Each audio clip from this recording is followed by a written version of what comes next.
사도행전 26장 15절입니다.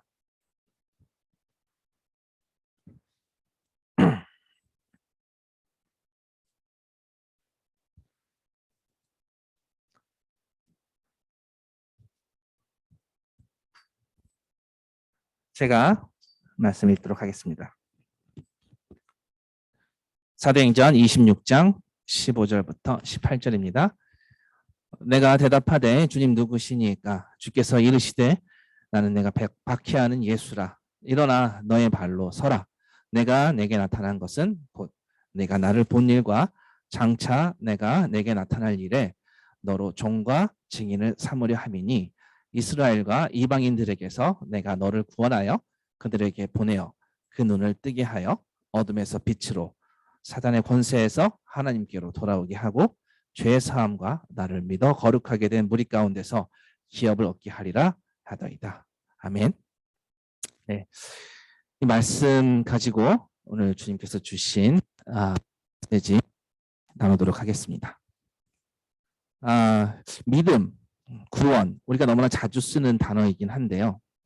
저는 구원이라는 단어가 예전에 알았었던 단어 구원과 지금 알고 있는 단어 구원이 많이 달라졌습니다. 여러분들 구원을 뭐라고 생각하시는지요? 천국에 가는 거 그게 구원이라고 생각하시는지요? 아니면 이 땅에서 내 삶에 복을 더하고 내 삶에 건강을 더하고 내 삶에 부를 더하고 하는 것이 구원인지요? 저는 처음에는 후자인 걸로 생각을 했었습니다. 나에게 무엇을 더해주고 또 내가 가진 상황을 해결해주고 내가 가진 어려움을 도와주고, 네, 철저히 나 중심의 구원임을 보았었는데 이제는 참 구원의 그림이 조금씩 변화되는 것을 스스로 느끼고 있는데요. 저에게 지금 구원의 정의는 주님을 알아감입니다. 구원의 정의는 주님을 알아감이고 그 주님을 더 알고 그 주님의 아름다운 모습을 더 보고 그 주님의 영광스러움을 더 감탄하는 것, 그것이 저에게는 구원의 정의로 바뀌었습니다. 여러분도 그렇게 구원의 정의가 저와 같이 되기를 그렇게 좀 부탁하고 또 그런 마음으로 오늘 말씀을 좀 나누고자 하는데요. 빛으로 어둠에서 빛으로입니다. 어둠에서 빛으로 구원의 역사를 하나님께서 보여주셨는데 이끄셨는데 바울을 통해서 그 구원의 역사를 이끌어 주셨는데 두 가지를 좀 살펴보고 싶어요. 크게 두 가지. 하나는 바울이 이 이방인의 사도로서 세움받은 그 사명자로서의 모습과 구원의 정의, 구원이 어떤 것인가 두 가지를 한번 나누어 보고 싶습니다. 오늘 말씀은 뭐 배경을 다 말씀드리면 좀 시간이 많이 길어질 것 같아서 자세한 배경은 혹시 오후에 2부의 순서 때 시간이 가능하면 설명하도록 하고요. 그냥 간단하게 지금 바울이 그 아그리빠 왕 앞에 서는 장면입니다. 네, 바울이 자신의 그 경험담을 이야기하죠. 네, 첫 번째로 예수 그리스도를 경험했었던 그날, 네, 다메섹으로 가던 그날, 다메섹에서 거기에서 예수님을 만난 그 일을 아그리빠 왕 앞에서 증언합니다. 아그리빠 왕은 자기에게 예수의 도를 전하는 걸로 생각을 합니다. 물론 당연히 예수의 도를 전합니다만 바울은 순수하게 내가 얼마나 빛 가운데 사로잡혔는지 빛으로 인도되었는지를 스스럼 없이 이야기하는 장면. 그 장면에 얼마나 이 바울이 본인에게 그동안 어둠 가운데 살았었는지 그리고 지금 이 빛의 삶을 영위함에 있어서 다시는 돌아가고 싶지 않은지 그런 마음을 나누는 것을 볼 수 있는데요. 네, 특별히 첫 번째 빛으로 임하신 예수, 강력한 빛으로 임하셨죠. 첫 번째 만남은 태양빛보다 더 빛으로 바울에게 비추어집니다. 순식간에 시력을 잃게 됐죠. 여러분들도 아시는 분들은 아시겠지만 그 일을 통해서 바울이 이방인의 사도로 부르심 받는 장면의 첫 번째 모습입니다. 어쨌든 이방인의 사도 부르시는 그 장면을 보면서 왜 주님은 어둠에서 빛으로라는 말씀을 하셨는지 그 의미가 무엇인지를 먼저 살펴보겠습니다. 어둠에서 빛으로 무슨 뜻일까요? 어둠에서 빛으로. 물리적인 어둠과 물리적인 빛을 이야기하는 것은 아닐 것입니다. 당연히 영적 상태를 의미하죠. 자, 성경은 온 세상이 영적인 어두움 안에 거해서 우리의 영혼의 눈이 많이 어두워져서 결코 하나님의 아름다움을 바라볼 수 없다라고 시작부터 정의를 그렇게 합니다. 스스로는 우리를 하나님의 아름다움을 볼 수 없는 자로 그렇게 이야기합니다. 그래서 하나님이 주권적으로 우리의 눈을 열어서 빛으로 우리를 인도하시지 않으면 결코 우리가 하나님의 아름다움과 하나님의 그 빛의 삶으로 인도될 수 없음을 이야기하는데요. 어둠이라는 것은 온 세상이 세상의 권세, 사단의 권세 아래 놓여서 어둠에 결박되어 그 어둠의 조종자인 사단에게 놀아나고 또 우리가 그게 놀아나는지도 모르고 거기에 계속 구속되어서 계속해서 죄 가운데 우리의 삶이 점철되게 하고 너처럼 부림당하고 진짜 아름다운 것이 모른 채 가짜 아름다운 것을 추구하게끔 만드는 지금은 행복하지만 사실 영원한 사망 가운데 임하는 그 영적 상태를 어두움이라고 하죠. 진짜 가치 있는 것이 무엇인지 못 보게 하는 것입니다. 진짜 아름다운 것이 무엇인지 모르게 합니다. 온갖 속임수와 거짓된 가격표를 매겨놓고 우리는 그 거짓된 가격표에 노란하게 그 거짓된 가격표에 현혹되게 만듭니다.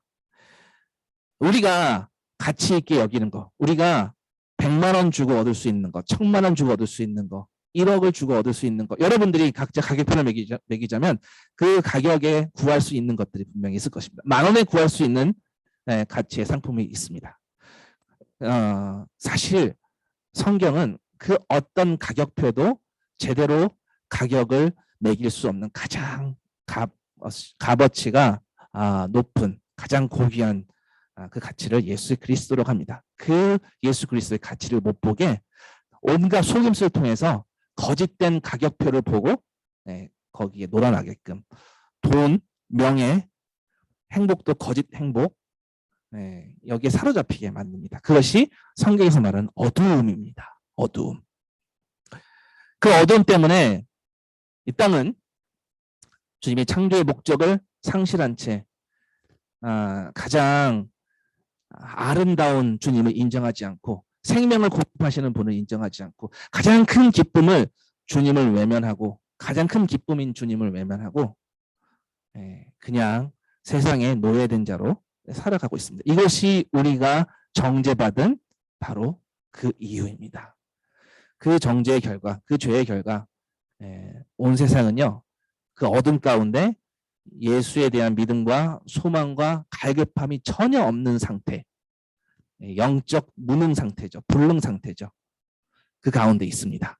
주님을 바라보아도 주님이 좋은지 아니면 그렇지 않은지 전혀 감각이 없습니다.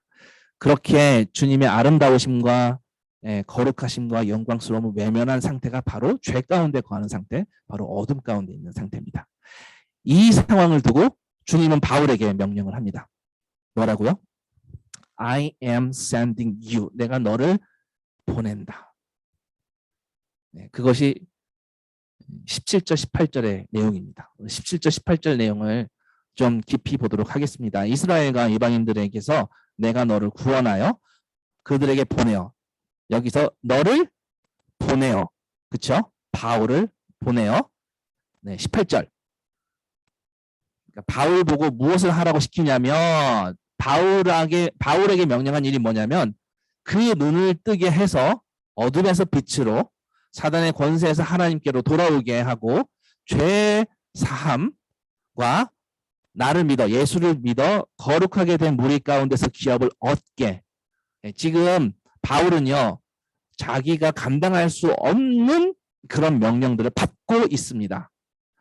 자, 이 모든 것 지금 18절에 나온 어둠에서 빛으로 사단에서 하나님께로 기업을 얻게 하는 모든 것은요 사람이 할 수 있는 일인가요? 아닌가요? 어둠에 있는 영적 소경의 눈을 뜨게끔 만드는 것, 그것이 사람이 할 수 있는 일일까요? 사단의 권세에서 벗어나게 하는 것, 그것이 사람이 할 수 있는 일일까요? 어둠 가운데에서, 죄 가운데에서 풀어지게, 거룩을 모르는 자들이 주님의 거룩을 보게 만드는 것, 그 모든 것은 사람이 할 수 있는 일이 아닙니다. 근데 예수님은요, 내가 너를 보낸다. 그리고 눈을 뜨게 하리라. 이렇게 지금 말씀하고 계세요. 하나님은요, 이와 같은 일을 하기 위해서 항상 누군가를 세웁니다. 증인이라는 사람을 세웁니다. 그래서 하나님의 도구로, 복음 증거의 도구로 쓰시기로 그렇게 선택하셨습니다. 그게 바로 이 땅에 증인이 있어야 되는 이유고요. 그 증인은 바로 교회가 그 증인입니다. 교회가 존재하는 이유이죠. 그리고 여러분이 지금 존재하는 이유입니다. 고린도후서 4장을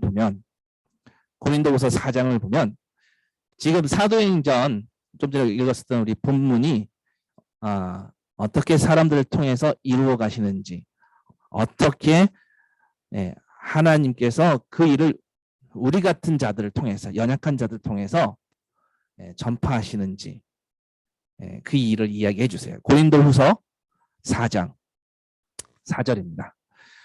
특별히 저희가 전도 모임을 하고 있어서 그 모임에 너무나 또 응원이 되며 또 힘이 되는 말씀인데요. 4절, 그 중에 이 세상의 신이 믿지 아니하는 자들의 마음을 혼미하게 하여 그리스도의 영광의 복음의 광채가 비치지 못하게 함이니 그리스도는 하나님의 형상이니라. 광채가 비치지 못하게 하는 것은 세상의 신이 마음을 혼미하게 했답니다. 바로 우리 좀 전에 읽었었던 사도행전 26장 18절에 묘사된 그 상황이에요. 그 다음에 혼미한 상황을 어떻게 뚫고 가시는지, 그 다음 5절 6절에 뭐라고 말씀하시는지 한번 들어보겠습니다. 우리는 우리를 전파하는 것이 아니라 오직 그리스도 예수의 주 되신 것과 또 예수를 위하여 우리가 너희의 종된 것을 전파함이라. 어두운 데에 빛이라 말씀하셨던 그 하나님께서 예수 그리스도의 얼굴에 있는 하나님의 영광을 아는 빛을 우리 마음에 비추셨느니라. 지금 고린도후서 4장 5절 6절입니다. 하나님께서는요, 예수 그리스도를 높이는 바로 복음 전도자들의 입술을 통해서, 증인을 통해서, 신부를 통해서 이 세상의 시인인 사단이 눈멀게 한 그 어둠 속을 헤매고 있는 자들에게 빛을 비추신다라는 거예요. 누구를 통해서? 복음 전도자의 입술을 통해서. 사단의 온갖 속임수에 매이게 한 그 어두움이 무엇인지 복음 전도자를 통해서 이야기하신다는 겁니다. 세상이 어떤 거짓에 속고 있는지. 여러분들 지금 혹시 여러분들 마음을 붙잡고 있는 것들이 예수님 아닌 다른 것들이라면 우리는 여전히 세상의 속임수에 속아 있는 상태일 것입니다. 우리 마음에 무엇으로 꽉 차 있는지 여러분 한번 돌아보자면 아마 내 마음에 예수 아닌 다른 것으로 채워진 게 있다면 바로 세상에 어떤 그 속임수 가운데 있을 가능성이 높습니다. 자, 어떤 빛으로 비추시나요? 복음의 광채라고 했는데요. 두 가지로 이야기했습니다. 4절과 6절. 고린도후서 4장 4절과 6절에 보시면요. 4절에 그리스도의 영광의 복음의 광채, 그 빛으로 비추신대요. 무슨 광채요? 복음의 광채. 굿뉴스. 그 빛으로. 굿뉴스. 그 빛으로. 복음의 광채로. 그 복음의 광채는 그리스도의 영광이라는 거죠. 그리고 6절에 보시면 예수 그리스도의 얼굴에 있는 하나님의 영광을 아는 빛, 그분을 사모하는 빛, 그분을 기뻐하는 빛, 그것이 예수 그리스도 얼굴에 있대요. 하나님의 영광을 알게 만드는 성령의 조명이죠. 자, 바울이 우리 본문의 사도행전 26장 18절에서 일어난 사람이 할 수 없는 일들, 그 사람이 할 수 없는 일들을 적어 놓았습니다. 예수님이 명령하신 거죠. 직접 바울에게 명령하신 것입니다. 증인이 될 때 그 말씀을 듣는 자들의 눈이 열린다는 말씀입니다. 그리고 벌어지는 일들이 어떤 것들이 있는지 말씀을 근거해서 보겠습니다. 맨 처음에 어둠에서 빛으로, 그 눈을 뜨게 하여 어둠에서 빛으로, 26장 18절 보시면 그 눈을 뜨게 하여 어둠에서 빛으로 라고 합니다. 다시 말해서 말씀을 듣는 사람들의 그 마음 가운데 그 마음 가운데 소망을 품게 하신다라는 거예요. 그리스도의 영광의 복음의 광채와 그 아름다움을 향하게끔 더 이상 다른 데 속지 아니하고 다른 방향으로 향하지 않고 그리스도의 영광의 그 복음의 광채, 그 아름다움을 향하게끔 만든다라는 것이죠. 어둠에서 빛으로. 그래서 이 복음의 말씀을 들은 자들은요, 이제 더 이상 어둠 가운데 거하지 않고 오히려 거했었던 어둠을 미워하게 되고 그리스도가 주신 빛을 사모하는 갈급함이 생깁니다. 그리스도가 주시는 그 밝은 빛을, 그리스도에게서 발견할 수 있는 그 밝은 빛을 더 보고 싶고, 그분의 성품과 그분의 말씀과 그분이 어떤 분이신지를 더 알아가고 싶고, 더 깊이 탐험해가고 싶고, 더 하나님을 경험해가고 싶고, 그 영광과 그 아름다움 보고 싶은 마음이 그 다른 어떤 것을 찾아가는 그 마음보다 더 앞서게끔 보여주시는 빛, 그 빛을 비추신다고 합니다. 그래서 그리스도께 더 붙어 있게 하고요, 그리스도를 더 추구하게끔 하고 예수를 더 갈급하게끔 합니다. 사탄의 권세에서 하나님께로 돌아오게 하고, 또한 사탄의 권세에서 하나님께로 돌아오게 하고 라고 적혀 있습니다. 하나님께로 돌아가는 것, 이것이 우리가 할 수 있는 일이라고요? 할 수 없는 일이라고요? 우리가 할 수 없는 일이라고요. 증인이 되었을 때 하나님이 하시는 일들에 대해서 이야기합니다. 우리가 그렇게 바꿀 수 있는 게 아니에요. 복음 전도자가 할 수 있는 게 아니에요. 전도자는요, 뭐예요? 하나님이 하신 일을, 바꾸신 일을, 어둠에서 빛으로, 눈을 뜨게 해서 어둠에서 빛으로 가게 한 그 일을 보고 바로 이야기하면 돼요. 그 경험을 말하면 돼요. 그게 증인이에요. 사탄에게서 사탄의 권세에서 하나님께로 돌아오게 한 것을 보았다면 그것을 말하는 것입니다. 옛 신랑, 세상 옛 왕이었던 그 사단을, 그 사단이 우리에게 어떻게 했습니까? 옛 주인은 우리를 철저히 기만하고 속여서 진짜 신랑인 예수 그리스도를, 진짜 왕이신 예수 그리스도를 못 보게 했었지 않습니까? 그 사단에게서 너무나 교묘하고 너무나 간교해서 정말 벗어날 수 없을 것 같은 영원한 대적, 그 사단의 그 포박에 풀려날 수 없을 것 같았는데, 복음을 통해서, 복음 전파를 통해서, 하나님의 사람들이 전하는, 증인이 전하는 그 말씀을 통해서 이 모든 것, 그동안 당했던 것을 미워하게, 이제 더 이상 그것을 기뻐할 게 아니구나, 미워하게 만드는 것, 이건 사람이 할 수 있는 일이 아닙니다. 사람이 할 수 있는 일이 아닙니다. 예수님의 그 영광 안에 있는 하나님의 놀라움을 바라보고 기뻐하고 하나님께로 들어가게끔 하는 것이 바로 복음 전도자가 하는 일이 아니고요, 하나님께서 하시는 일이고요, 우리는 보았다면 그것을 증언하는 자입니다. 죄사함과 18절에 죄사함과 라는 말씀이 있습니다. 죄사함과, 죄사함, 우리가 할 수 있는 일이 절대 아니죠. 하나님께서 하나님의 말씀을, 복음의 말씀을 듣고 전하는 이 증인들에게 주님께서 무엇을 어떤 것을 본 것, 무엇을 보았는지 얘기하라고 하냐면 죄 사하는 것을 본 것. 무엇을 보았니? 죄 사함의 능력을 보았습니다. 그것을 증거하라는 거죠. 어둠의 이 세상에 속임수 아래에서 끝까지 속고 속이는 이 세상에 그 쳇바퀴 안에서 끌어내신 그 죄의 쳇바퀴 안에서 끌어내신, 그리고 끌어내신 다음에 그리스도의 영광의 그 아름다운 복음을 그 빛을 품게 하셔서 예수 그리스도로 말미암아 하나님 앞에 우리가 빚진 것들을 다 용서받는 것. 네, 이것을 경험했다면 그것을 증언하라는 거죠. 우리는 보는 자입니다. 또 뭐가 있습니까? 말씀에 거룩하게 된 무리 가운데서 기업을 얻게 하리라 라는 말씀이 있습니다. 거룩하게 된 무리들, 거룩하게 된 자들. 뭐예요? 거룩해서 거룩하다라고 얘기하는 거예요? 아니면 하나님의 거룩을 입어서 거룩하게 되었나요? 후자죠.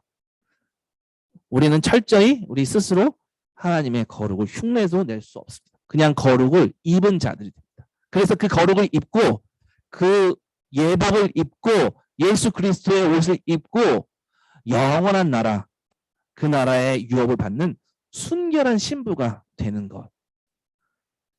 그 나라의 기업을 얻게 되는 것. 상속자가 되는 것. 이것은 우리가 할 수 있는 일인가요? 아니면 하나님만이 하실 수 있는 일인가요? 하나님만이 하실 수 있는 일이다. 복음을 들은 자들이 새롭게 되는 것은요, 이런 기업을 얻게 된다는 그 얘기는 무슨 얘기냐? 단지 죄사함이 아니라는 거예요. 단지 무죄, 이제 그 다음에 평민이 아니라 뭐예요? 상속자. 죄를 지은 내 죄에 나는 가해자고 나의 가해, 내 죄의 가해에 피해를 입은 그 사람에게 무죄 선고를 받는 것에서 멈추는 것이 아니라 뭐라고요? 그 왕의 상속자가 된다라는 것. 이 세상에서 들어보지도 못한 이야기죠. 결국 죄가 캔슬되고 빛으로 죄가 압도되어지는 것, 이것을 이야기합니다. 이게 복음을 들은 자들의 새로운 삶인데요. 결코 우리가 할 수 있는 일이 아니라 하나님께서 해주셔야 됩니다. 이 모든 것들을 무엇이 가능케 만드나요? 지금 열거한 이 모든 것들을 이끌어주는 가장 강력한 키는 뭐냐면 그 안에 보시면 나를 믿어라는 부분이 보이십니까? 나를 믿어. 예수님은요, 바울에게 이 모든 것을 가능케 한 열쇠는 믿음으로 말미암는 일이라고 말씀하세요. 우리의 어둠 가운데 있었던 이 영혼이 어둠에서 빛으로 가게끔 하고 사단의 권세 안에서 벗어나서 하나님께 돌아가는 영원한 자유함을 얻는 것 뿐만 아니라 죄가 빛으로 압도되어서 그리스도의 아름다운 그 광채를 바라보게 하고 소망하게 하고 이 모든 내면의 변화를 이끄시는 것은 그 키는 뭐라고요? 믿음이라고 이야기합니다. 믿음. 복음을 들은 사람들이 변하는 이 모습들, 이 내면의 변화, 영혼의 변화, 어둠에서 빛으로 바뀌는 이 신비를 경험하도록 돕는 가장 강력한 키, 바로 믿음으로입니다. 믿음으로. 제가 요즘 간절하게 기도하는 내용 중에 하나가 지금 26장 18절에 나온 이 말씀. 우리 교회가 하나님 이 말씀을 경험케 해주세요. 하나님, 우리가 눈을 떠서 어둠에서 빛으로 이끄는 이 구원의 역사. 사람들이 복음의 빛을 보고 어둠 가운데 거하던 그들이, 어둠 가운데 거하던 유련동 주민들이, 어둠 가운데 거하던 누구누구가 하나님의 나라로 초대되어져서 사단의 권세에서 하나님의 나라 안으로 돌아오게 하고 죄 사함과 거룩하게 만드신 하나님의 능력을 입어 하나님의 신부가 되게끔 하는 그 일, 그것 보게 해주세요 라고 했는데 신기하게 지금 그렇게 이끄시는 것 같아요. 소망을 품고 기도를 하니까 주님께서 아까 제가 광고 시간에 말씀드렸던 것처럼 사람들 주님께서 이렇게 불러 모아 주시는 것 같아요. 그 경험 후에 첫 발걸음들을 뛰어가고 있어서 참 하나님께서 다음 발걸음에 어떻게 이끄실지 참 기대가 되고 소망이 된 시간입니다. 베드로전서 2장 9절 보시면 베드로는요 모든 그리스도의 신부들이 모든 믿는 자들이 어떻게 나아가는지 또 어떤 존재인지 너무나 당연한 게 무엇인지 묘사하는 말이 있는데요. 그래서 2장 9절 그러나 너희는 택하신 족속이요 왕 같은 제사장이요 거룩한 나라요 그의 소유가 된 백성이니 자, 여기서부터 집중하십시오. 왜냐? 왜 그러냐?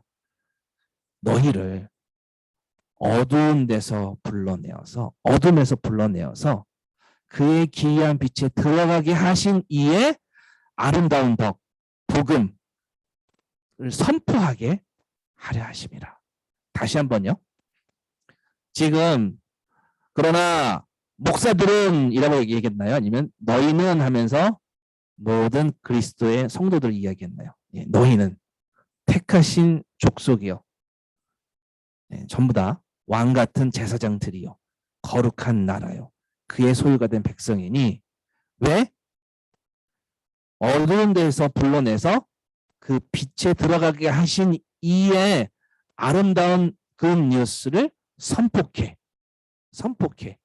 하심이라. 우리를 어둠에서 이끌어내서 그의 빛에 기이한 곳으로 들어가게 하신 이의 아름다움과 그분의 영광과 그분의 놀라움을 선포하도록. 보냄받은 사람은 바울만이 아닙니다. 베드로만이 아닙니다. 사도만이 아닙니다. 바로 우리 모두입니다. 하나님의 영광을 보는 눈을 가진 모두가 그리스도의 아름다움을 사모하는 그 모두가 사단의 어둠에서 해방된 자마다 그리스도의 그 아름다운 가치를 보고 느끼고 경험한 모든 자들마다 다 아름다운 덕을 선포하게 하려 함심이라 했습니다.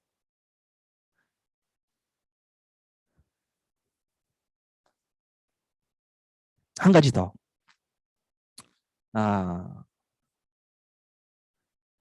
사도행전 26장 18절에서 보여지는 구원의 그림은요. 어떤 그림이에요? 마음의 눈을 열고 그리고 눈이 열리니까 가장 아름다운 존재가 무엇인지 본 거죠. 그리고 그 아름다운 분의 아름다운 섬김을 보고 십자가를 보고 감탄하고 그것을 누리고 찬양하는 것이 지금 사도행전 26장 18절에서 보이는 구원의 그림인 것 같아요. 그냥 예수천당 배신 지옥이 아니라고요. 그냥 내가 이 땅에서 문제 해결을 받는 통로가 구원이 아니고요. 구원을 통해서 그런 부분들을 획득하는 것이 아니고요. 좀 다르게 말하면 여러분도 이 정의를 많이 동의하실 거라고 생각합니다. 하나님께서 예수 그리스도 안에서 당신의 자녀를 위해 당신의 신부를 위해 차림하신 그 아름다운 잔치상 그것을 보고 그의 신부들이 기쁘고 갈망하고 믿음으로 환호성치는 것 이것이 구원의 그림이라는 거죠. 때로는 그 환호하는 순간 고난의 길을 걷고 있는다 해도 주님의 눈에는 빛 가운데 걷고 있기 때문이죠. 여러분 지금 어떤 상황 가운데 있으신지 모르겠습니다만 오늘 사도행전 26장 18절을 보면은요. 내 문제를 해결해 주시는 분이 그것이 구원이 아니라는 것을 너무나 당연하게 볼 수 있습니다. 우리가 생각하는 문제, 고난, 어려움, 핍박, 그 모든 고달픈 것들이 하나님 보시기엔 빛 가운데서 살아가고 있는 삶으로 보실 수 있다는 거죠. 예수님이 바울에게 어둠에서 빛으로, 사단에게서 하나님께로 그렇게 돌아설 것이라고 얘기한 것은요. 누가? 바울이 복음을 전할 때 그것을 듣는 자가 돌아설 것이라고 말씀하신 것은 어둠 가운데 거하던 그 자들을 빛으로 불러들이신 다음에 그 다음에 너무나 재미없게 예배 거룩 그런 부분 어떻게 보면은 좀 상상을 해보자면은 심심할 수도 있는 그렇게 했다는 뜻이 아닙니다. 저는 지금 예배가 심심한 거라고 얘기하는 건 아니에요. 혹시라도 그렇게 생각하실까봐 우리의 삶이 계속 24시간 예배로 주님을 24시간 거룩하다 부르는 그 시간으로 초대하는 것이 혹시라도 보링하고 혹시라도 실증나고 너무나 따분한 걸로 생각하신다면 여러분 지금 하나님께서 말씀하신 기쁨이 무엇인지 모르는 거예요. 자, 여러분이 마음 가운데 가장 뛸 듯이 기쁜 거 무엇인지, 최근에 가장 기뻤었던 순간 무엇이었나요? 저한테는 우리 아들 준상이가 군대 간 다음에 처음으로 전화 왔을 때 그때 막 기쁘게 뛰면서 전화를 받았습니다. 그 감격, 순간적인 감격이었죠. 그러니까 뭐 그때 2번 얼고 3번 얼고 하니까 조금 그 감격이 잘 사라지긴 하지만 어쨌든 처음에 받았을 때는 뛸 듯이 기뻤습니다. 왜죠? 소식이 궁금했었거든요. 어떻게 지냈는지. 근데 그 뛸 듯이 기쁜 그 마음. 예전에 제가 어렸을 때 TV에서 KBS에서 이산가족 찾기 운동 이런 프로그램을 보았었는데 거기서 정말로 오랜만에 만난 이산가족들을 그들의 모습을 보면요 눈물 바다죠. 감격으로 정말 이게 생시야? 이게 정말 진짜 네가 맞니? 그렇게 순간 아주 강력한 기쁨을 경험합니다. 지금 그분들이 그와 같은 기쁨을 여전히 누리고 계신지는 모르겠지만 어쨌든 그 TV에 비춰졌던 그 순간만큼 분명 뛸 듯이 기뻤었던 순간이었습니다. 사랑하는 사람과 오랫동안 보지 못하다가 재회했을 때 여러분이 지금 어떤 상상을 하든 어떤 기쁨을 마음에 두고 있던 우리가 겪게 될 기쁨, 우리의 진짜 신랑이신 예수 그리스도를 만나서 그분 품에 안기는 그 기쁨에 비하면 아무것도 아닐 거예요. 그 기쁨, 빛 가운데 거하는 삶이요. 그냥 이전에 추구했었던 어둠 가운데 그 어둠의 즐거움들을 그 겉된 기쁨들로 인해서 생겼던 그 만족감보다 덜 기쁘다, 덜 만족스럽다, 더 지루할 거다 라는 생각을 싹 날려버릴 정도로 가장 강력한 기쁨을 주님께서 선포하실 거예요. 여러분들 그 기쁨의 힌트들을 살면서 조금씩 느끼셨을 거예요. 근데 그건 힌트예요. 진짜 우리 주님 보았을 때 어린 양의 혼인잔치에 우리가 초대되어서 신부로 초대되어서 신랑 되신 주님께 갔을 때 그분을 보았을 때 그 감격, 그 뛸 듯한 그 기쁨, 이 세상의 그 어떤 기쁨과 비교할 수 없는 몇천 배, 몇만 배, 수억 배의 그 기쁨이 그 순간에만이 아니고요. 그 순간부터 영원히 빛으로 바뀌는 삶은요. 그래서 어둠 소속에서 빛 소속으로 바뀐다는 삶은요. 그냥 뭐 맨날 24시간 뭐 예배드리고 뭐 이렇게 재미없다라고 생각하실 수도 있겠지만 하늘나라에서의 그 삶은 불만스러운 삶이 아닙니다. 괜히 하나님 소속으로 가두어 놓고 하나님께서 뭐 그 즐기시려고 하는 게 아니에요. 하나님 뭐 가학성 갖고 계시는 분도 아니시고요. 네, 만약에 그런 의도였다면 결코 빛 가운데로 품으려고 하시지 않으셨을 거예요. 빛으로 향하게끔 하신다라는 그 말씀은요, 하나님께로 향하게끔 하겠다는 그 자체가 뭐냐, 하나님이 자신이 갖고 있는 빛의 자신감이세요. 그 매력이 얼마나 강력한지, 그 기쁨이, 그것을 취했을 때의 기쁨이 얼마나 취할 것인지, 얼마나 정말 어떤 표현을 해야 될지 모르겠지만 하나님께 중독될 것인지, 우리는 거기서 헤어나오지 못할 것인지, 하나님 그 자신감으로 우리에게 그 기쁨을 선포하시는 거예요. 얼마 전에 제가 육식, 초식, 영식 뭐 이런 말로 한번 설교했던 적이 있었습니다. 자, 영식이라는 말은, 육식은 네, 육에 거하는 삶, 그러니까 육식동물. 네, 우리가 육식과 영식으로 나눴었는데, 육식, 초식처럼 육에 거하는 삶을 육식, 영에 거하는 영적인 것을 먹는 사람을 영식. 뭐예요? 우리의 입맛이 완전히 바뀐다라는 거예요. 초식동물이 고기를 먹으면 맛이 없다고 느끼겠죠. 네, 육식동물이 풀을 먹으면 맛이 없다고 느끼겠죠. 네, 그러나 영적으로 먹고 마시는 삶이 가장 맛있는 거라고 하나님께서 우리를 바꿔놓으실 거라는 거죠.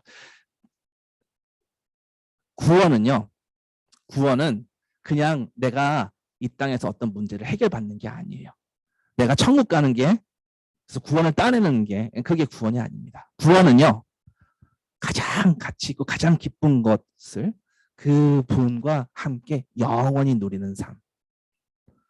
하나님, 당신께서 준비하신 이 잔치상, 어린 양의 혼인 잔치상, 이것이 나에게 가장 기쁩니다. 뛸 듯이 기쁩니다. 그 주님을 만나 뵙는 것이 내가 이 땅에서 가장 오랫동안 헤어졌던 그 누군가를 다시 만나는 그 재회의 기쁨보다 몇만 배 더 기쁘다는 것을, 그 기쁨이 영원히 유지된다는 것. 그것이 바로 구원입니다. 그것이 구원받는 믿음입니다. 그 믿음을 이 땅에서 시작하는 거고요. 완성되는 그날까지 기쁨으로 걷는 것이 바로 기독교 신앙입니다. 바울은요, 빌립보서 3장에 내 주 예수 그리스도를 아는 지식이 가장 고상하다고 했습니다. 모든 것을 그래서 해로 여긴다고 했습니다. 나한테 도움이 안 돼. 주님을 알아가는 그 기쁨이 나에게 전부야. 이렇게 말하면서 구원하는 그 믿음, 구원에 이르는 그 믿음의 마음을 이야기합니다. 가장 최고의 가치, 그 무엇도 견줄 수 없는 것. 여러분들이 지금 이 땅에서 가장 사랑하는 사람이 누굽니까? 이 땅에서 가장 만족하는 사람이 누굽니까? 이 땅에서 가장 기쁨으로 교제하는 사람이 누굽니까? 그것이 누구든, 그것이 어떤 가족 관계든, 그것이 어떤 친분 관계든, 그 모든 것보다 나를 더 사랑하지 않는 자는 마태복음 10장 37절에 내게 합당하지 않다. 그 어떤 그 관계보다 예수님과의 관계를 더 소중하게, 그 기쁨으로 감격하고 바라보지 않는다면 합당하지 않다라고 했습니다. 합당치 않다, 옳지 않다라고 합니다. 이 땅에서 피조된 모든 것들은 바로 하나님의 영광을 바라보는 도구입니다. 이 땅의 모든 관계들, 사랑하는 관계들은요, 궁극적으로 그것이 상징하는 것은 그 관계의 풍성함, 그 사랑하는 관계의 풍성함을 힌트 삼아서 진짜 풍성함으로 나아오라는 상징이고 사인이고 그림자이지, 실체는 바로 그리스도 주님과 누리는 사랑의 관계입니다. 이것보다 더 귀한 관계가 없다는 것이죠. 기독교의 핵심입니다. 예수 그리스도를 가장 최고의 가치로 여기는 것. 그렇게 여기지 않는다면 기독교는 존재하지 않습니다. 우리가 믿는 기독교 신앙은 예수를 최고의 가치로 보지 않는다면 성립하지가 않습니다. 하나님의 그 구원의 통치, 그 빛의 통치가 그 새 생명 가운데 거하는 삶이 뭐라고요? 우리의 최고의 기쁨인 가장 감격스러운 존재인 예수님을 더욱 알아보고 내가 다 너무 감격해서 더 이상 감격할 게 없는 줄 알았는데 내일 보니까 또 감격할 게 있는 거. 그래서 알아가고 발견하고 기뻐하는 것. 이것을 온 열방에 알리는 것. 이것이 바로 주님께서 선포한 증인의 삶입니다. 그것이 전도 모임을 하는 이유고요. 그것이 우리가 접점을 찾는 이유고 그것이 우리가 본질과 비본질을 나누며 본질에 집중하고자 하는 부분입니다. 기독교의 존재의 이유는요.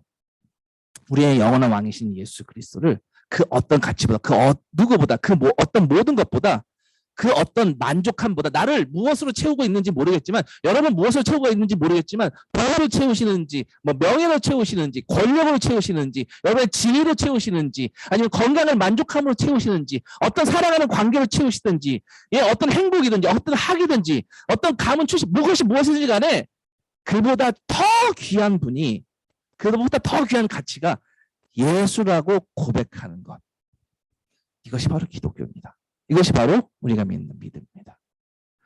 그 기쁨이 그 솟구치는 넘치는 그 기쁨의 마음이 감격의 마음이 없다면 천국에 가도 그것은 천국이 아니겠죠.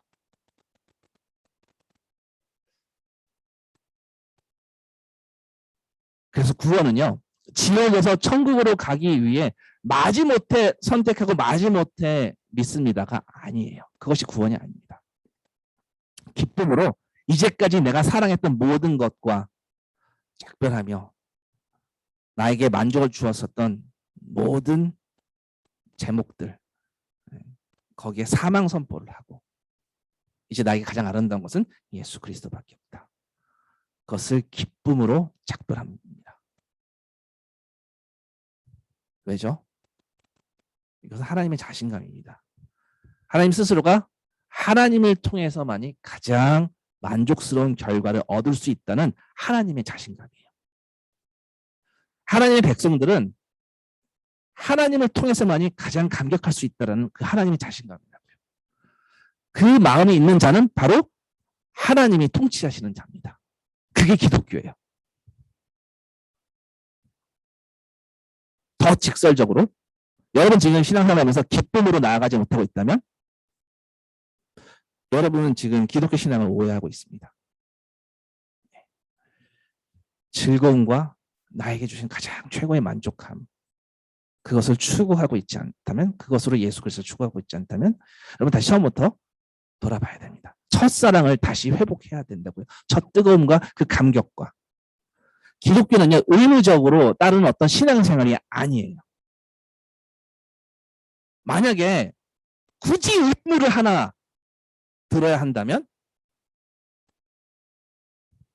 그 기쁨의 감격을 잡는 것, 그것을 회복하는 것, 그것이 역설적이지만 유일한 의무예요. 이 기쁨과 지금 나라를 향한 그 열망과 그리스도를 향한 그 감격이 왜 이렇게 우리를 사로잡냐면 바로 하나님께서 친히 그렇게 디자인하셨기 때문입니다. 하나님 자신의 영광의 목적을 위해서. 그것이 하나님의 뜻이죠. 여러분들 이 세상 살면서 굉장히 나 중심적으로 살죠. 저도 그렇습니다. 그리고 틈만 나면은 나에게 칭찬을 합니다. 칭찬까지는 아니더라도 누군가 무시하면 그 정도는 아니야라고 스스로 자신을 높입니다. 자기를 사랑하는 그 이기주의에서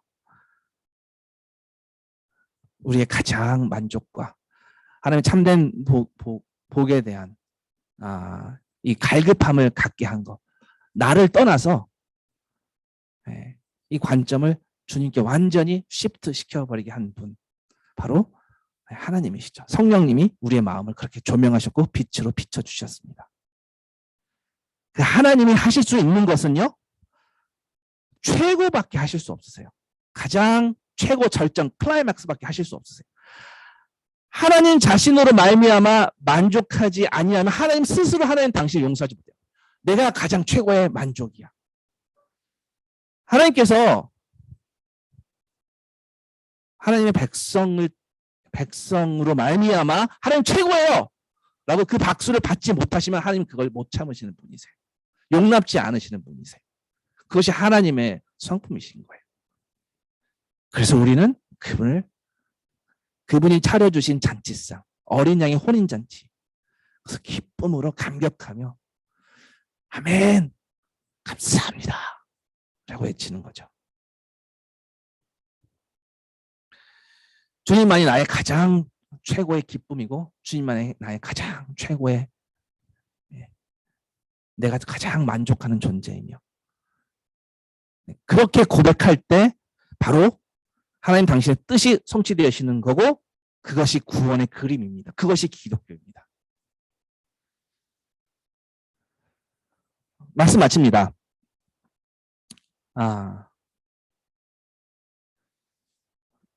전도, 복음 전도가 무엇인지, 무엇을 우리가 증언해야 되는지, 구원을 증인해야죠.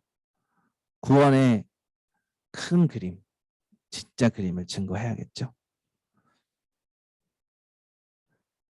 우리가 이 구원을, 하나님께서 이루신 그 구원을 증언할 때 그 증언의 능력은요, 누구에게나 주어지는 것입니다. 나는 못해? 아닙니다. 그러면 하나님의 자신감을 무시하는 겁니다. 그거는 하나님의 빛을 보고 사모하게끔 만든 하나님이 만들어가는 과정입니다. 기독교는요, 단순히 윤리적인 신앙이 아니라고요. 그냥 세상에 기여하고 이렇게 도움을 주고 베풀고 그런 게 아니라고요. 바로 하나님께서 스스로 계시한 하나님과의 그 사랑의 관계, 그 기쁨의 관계, 이 관계를 하나님이 주도하시고 하나님이 다 차려놓으시고 은혜로 예수 그리스도를 통해 모든 것을 공급하시고, 그래서 우리를 갈급하게 기뻐 찾게 만드십니다. 강제가 아니고요. 기쁨으로 달려가게 만드는 것. 그것이 바로 기독교의 본질입니다. 우리 함께 기도하시겠습니다. 오늘 주신 말씀 가운데 하나님께서 도전을 주신 부분이 있다면 우리 그 도전 주신 부분 가지고 피아노 반주 맞춰서 기도하도록 하겠습니다.